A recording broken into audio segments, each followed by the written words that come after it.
সময় 24 update BD সংবাদে আপনাকে স্বাগতম। শুরুতেই সংবাদ শিরোনাম, এরপর বিস্তারিত। শুরুতেই জানিয়ে দিব, ইরানের সঙ্গে সংঘাতের প্রত্যক্ষ প্রভাব পড়ছে যুক্তরাষ্ট্রে।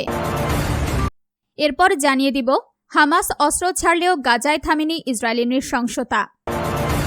তারপর জানিয়ে দিব, ইন্দোনেশিয়ায় যাত্রীবাহী ফেরিতে ভয়াবহ আগুন, নিহত 5, নিখোঁজ 41। সবশেষে জানিয়ে দিব, সোশ্যাল মিডিয়া যেভাবে স্পেনে অভিবাসী সংকট তৈরি করল। দর্শক, এতক্ষণ শুনছিলেন সংবাদ শিরোনাম, এখন বিস্তারিত। আপনি যদি ইসরায়েলের ধ্বংস চান এবং মুসলিমদের পাশে থাকতে চান, তাহলে ভিডিওতে লাইক করে চ্যানেলটি অবশ্যই সাবস্ক্রাইব করে দিবেন। এখন বিস্তারিত। ইরানের সঙ্গে সংঘাতের প্রত্যক্ষ প্রভাব পড়ছে যুক্তরাষ্ট্রে। মার্কিন যুক্তরাষ্ট্র এবং ইসরায়েলের সঙ্গে ইরানের চলমান সংঘাতের প্রভাব সরাসরি দেশের ভেতরে অনুভূত হতে শুরু করেছে বলে জানিয়েছেন জর্জ টাউন ইউনিভার্সিটির কাতার ক্যাম্পাসের গভর্নমেন্ট বিভাগের সহযোগী অধ্যাপক পল মাসগ্রেভ। আল জাজিরাকে দেওয়া এক সাক্ষাৎকারে তিনি জানান, মার্কিন প্রেসিডেন্ট ডোনাল্ড ট্রাম্পের পরিকল্পিত হামলা বাতিল করার পর এই সংঘাতের অবসান নিয়ে অতিরিক্ত আশাবাদী হওয়া এই মুহূর্তে অকল্পক্য হবে। তিনি বলেন, হয়তো আমরা শেষের শুরুর দিকে এগোচ্ছি, তবে এই মুহূর্তে উভয় পক্ষই স্পষ্টতই বাকযুদ্ধ এবং কড়া অবস্থানেরই মাধ্যমে পরিস্থিতি ধরে রাখার চেষ্টা করছে।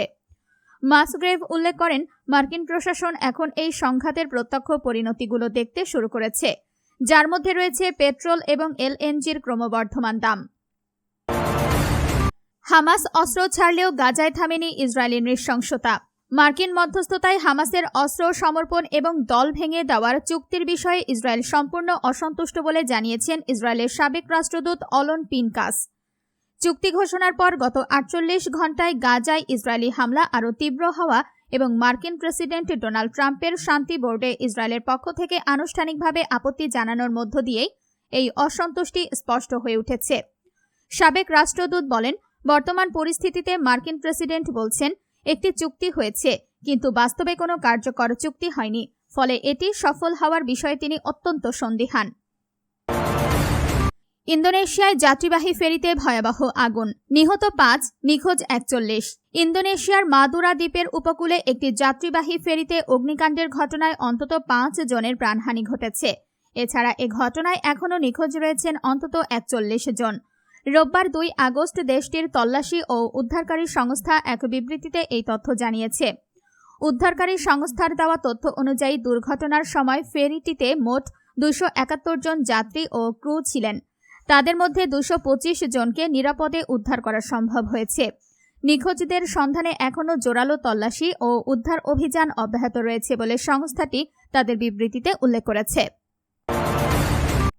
সোশ্যাল মিডিয়া যেভাবে স্পেনে অভিবাসী সংকট তৈরি করল।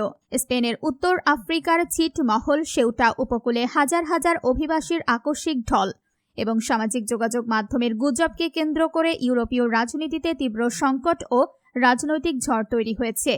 সম্প্রতি মরক্কো থেকে সাঁতরে স্পেনের সেউটা সীমান্তে পৌঁছানো কয়েক হাজার অভিবাসীর বেশিরভাগই এখন স্প্যানিশ সেনা ও পুলিশের পাহারায় মরক্কোয় ফিরে গেছেন।